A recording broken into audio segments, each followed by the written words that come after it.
Today's cars, trucks, and SUVs we buy for personal and work purposes use refrigerant to keep your air conditioning working and you cool in the cabin.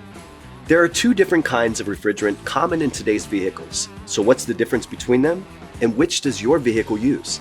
The first common modern refrigerant type is R-134a. It replaced R-12, which is the refrigerant commonly known as freon. 134a was widely adopted in the late 1990s and is still in use today. The other common refrigerant used in vehicles today is R-1234yf, which is an even more environmentally friendly refrigerant than 134a. YF was first introduced in cars produced around 2013, and it has become more prevalent ever since. Chances are that if your vehicle has been built over the last few years, its air conditioning system used R-1234yf.